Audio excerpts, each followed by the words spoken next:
किए होंगे वैसा ही फल भी मिलेगा। आधुनिक होने के चक्कर में इस सत्य को मत भूल जाना। मित्रों, हम अपने मानव जीवन में जैसे कर्म करते हैं उनका वैसा ही फल हमको इस जीवन में भोगना पड़ता है, लेकिन हम इस बात को समय से समझ नहीं पाते। जब तक हमें इस बात का बोध होता है कि हमने जो भी कर्म किए हैं उनका परिणाम क्या होगा, तब तक समय बहुत अधिक बीत चुका होता है।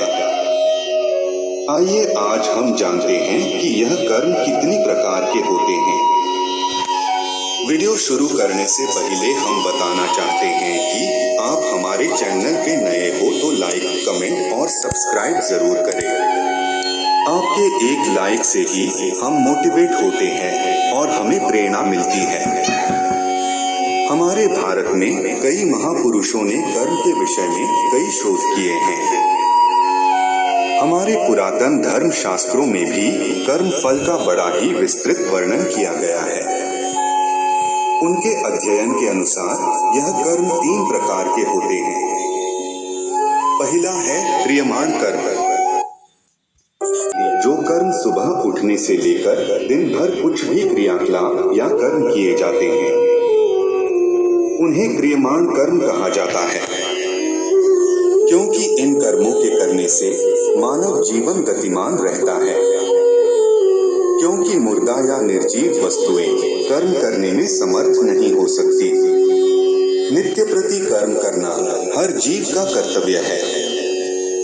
कोई भी व्यक्ति अपनी बुद्धि के अनुसार कैसे भी कर्म कर सकता है, लेकिन यह क्रियमाण कर्म उसके जीवित होने और एक गतिशील आत्मा के होने का आभास कराते हैं। इस प्रकार से किए जाने वाले नित्य कर्मों का फल अधिकांश साथ साथ ही प्राप्त हो जाता है। जैसे यदि आप भोजन को ग्रहण कर लेंगे तो आपकी भूख स्वतः ही शांत हो जाएगी। यदि आप स्नान कर लेंगे तो आपकी देह स्वच्छ हो जाएगी और आपको स्फूर्ति एवं सुख का अनुभव होगा। इन कर्मों को करने के लिए आपको कोई अतिरिक्त शक्ति का उपयोग नहीं करना पड़ता। जैसे कि दिन भर की थकान के बाद आपको निद्रा अपने आप ही आ जाएगी। आपकी थकान के उतर जाने पर आप स्वयं ही उठ जाएंगे। किंतु यदि आप आलस्य को धारण कर लेंगे तो आपका यह कर्म आपको जीवन की गति से दूर ले जाएगा।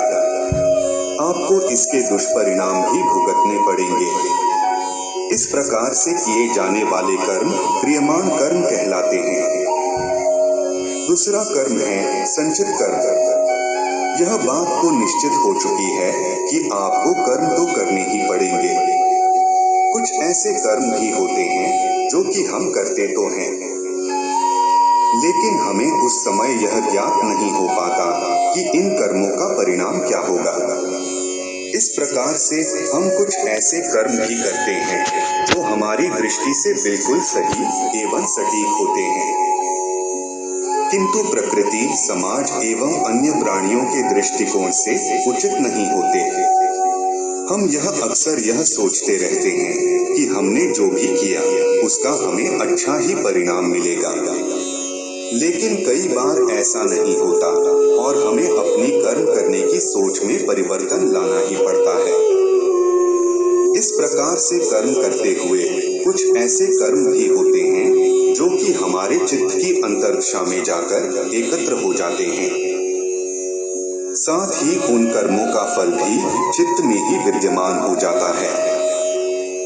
जब तक हमें अपने इन कर्मों का फल प्राप्त नहीं हो जाता तब तक वह कर्म हमारे चित्त में भी समाहित रहते हैं। इस प्रकार के कर्मों को संचित कर्म अर्थात संचय कर रखे गए कर्म कहा जाता है। तीसरा, जब हमारे कर्म हमें उस दिशा की ओर ले जाते हैं जहां हमारे कर्म हमें पूर्ण रूप से फल देने को परिपक्व हो चुके होते हैं, तब ही इन कर्मों का फल हमें मिलता है। इस प्रकार के कर्मों को प्रारब्ध कर्म कहा जाता है। इस प्रकार के कर्म हमारे अंतर्मन में लंबे अंतराल के लिए एकत्र रहते हैं।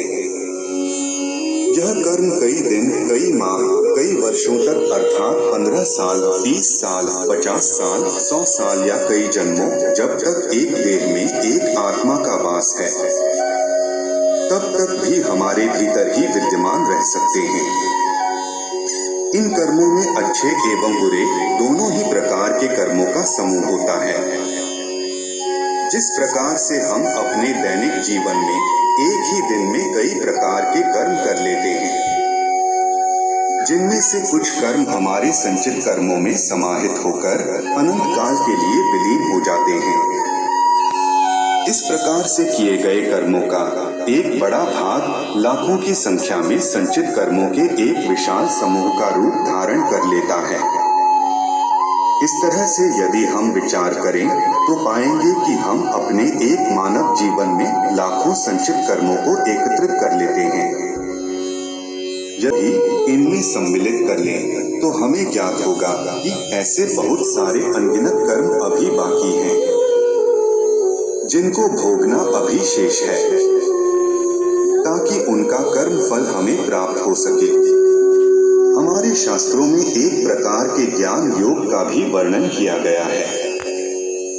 जैसे ही मनुष्य साधना शैली के द्वारा इस ज्ञान योग को सिद्ध कर लेता है, उसी समय उसके जीवन में से प्रारब्ध कर्म समाप्त हो जाते हैं और ऐसा आभास होता है कि वर्षों तक अंधकार में कैद रहने के बाद एक प्रकाशमय दीपक की रोशनी से जीवन जगमग सा हो उठा है। ऐसे कर्मों को आध्यात्मिक व्याकरण भाषा में प्रारब्ध कर्म कहा जाता है। मित्रों, अपने इस वीडियो के द्वारा हमने आपके सामने कर्मफल के सिद्धांत एवं कर्मों के प्रकार के विषय में कुछ जानकारी प्रस्तुत की है।